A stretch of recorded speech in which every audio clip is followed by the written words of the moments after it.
सिर्फ 23 मिनट में भारत ने कैसे मचाई पाकिस्तान में तबाही।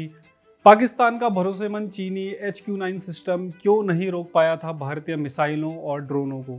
भारत ने कैसे किया HQ-9 सिस्टम को जैम और उड़ा डाले पाकिस्तान के 9 आतंकी ठिकाने। ऑपरेशन सिंदूर को लेकर अब धीरे धीरे नई जानकारियां सामने आ रही हैं। 7 मई से लेकर 10 मई तक भारत ने जो किया अब वो दुनिया की तमाम सेनाओं के लिए एक मिसाल बन गया है। भारतीय वायुसेना ने पूरे ऑपरेशन के दौरान एयर सुपीरियरिटी बनाए रखी, जिसके बाद भारत ने चुन चुन कर पाकिस्तान के तमाम एडवांस्ड एयर बेसेस को तबाह किया। सरकार की तरफ से भी अब ऑपरेशन सिंदूर को लेकर नई जानकारियां सार्वजनिक की जा रही है, जिसमें अब ये सामने आ रहा है कि चीन की जिस टेक्नोलॉजी के दम पर पाकिस्तान भारत से उलझने चला था, उसी टेक्नोलॉजी की हवा भारत ने पल भर में निकाल दी थी।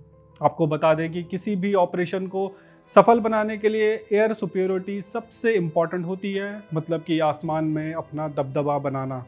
और ये तब होता है जब दुश्मन की रक्षा प्रणाली को निष्क्रिय या खत्म किया जाए, और भारतीय वायुसेना ने भी ऑपरेशन सिंदूर के दौरान यही किया। PIB की एक रिपोर्ट के मुताबिक भारतीय वायुसेना ने लाहौर में पाकिस्तान द्वारा डिप्लॉयड चीनी HQ-9 एयर डिफेंस सिस्टम को बाईपास और जैम कर दिया था, जिस वजह से भारतीय सेनाओं ने ऑपरेशन सिंदूर को महज 23 मिनट में पूरा कर भारत की तकनीकी बढ़त को दिखाया। इस दौरान भारत ने 9 आतंकी ठिकानों को तबाह किया और पाकिस्तान कुछ नहीं कर सका। भारत ने इस ऑपरेशन में स्वदेशी और इजरायली ड्रोन के साथ साथ राफेल जेट से दागी गई स्कैल्प क्रूज मिसाइलों का इस्तेमाल किया। ये मिसाइलें स्टेल्थ तकनीक और कम ऊंचाई पर उड़ान भरने की क्षमता रखती है, जिसके कारण HQ-9 के रडार को चकमा देने में ये सफल रही। भारतीय वायुसेना ने इलेक्ट्रॉनिक जैमिंग तकनीकों का उपयोग कर पाकिस्तान के रडार और मिसाइल बैटरी को निष्क्रिय कर दिया था, जिससे ऑपरेशन की सफलता सुनिश्चित हुई। मतलब कि पाकिस्तान का एयर डिफेंस सिस्टम अंधा हो गया था, उसे ना तो भारतीय जहाज दिखे और ना मिसाइल।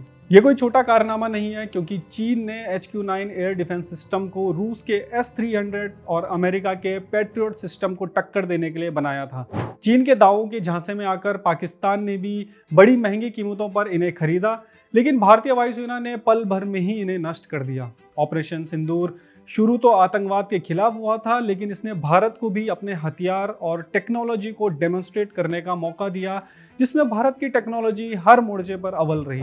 मिशन में स्वदेशी हथियार प्रणालियों जैसे कि आकाश मिसाइल सिस्टम, पिचोरा और ओसा AK ने भी महत्वपूर्ण भूमिका निभाई। यह ऑपरेशन न केवल पाकिस्तान के आतंकी ढांचे को ध्वस्त करने में सफल रहा, बल्कि इसने चीनी डिफेंस सिस्टम की कमजोरियों को भी उजागर किया। भारतीय वायुसेना के integrated air command and control system यानी IACCS के तहत सेना, नौसेना और वायुसेना की ताकत को एक साथ जोड़ा गया। पाकिस्तान की ओर से की गई जवाबी कोशिशें जैसे कि ड्रोन और मिसाइल से हमले भारत की मजबूत एयर डिफेंस ग्रिड से टकराकर नाकाम हो गई। रिपोर्ट के मुताबिक भारत ने पश्चिमी और उत्तरी सीमा पर मल्टी लेयर डिफेंस सिस्टम पहले से ही एक्टिव कर रखा था। इसी वजह से पाकिस्तान की कोई भी जवाबी कार्रवाई सफल नहीं हो पाई। ऑपरेशन सिंदूर ने दिखाया कि भारत की सैन्य ताकत और तकनीकी कौशल किसी भी चुनौती से निपटने में सक्षम है।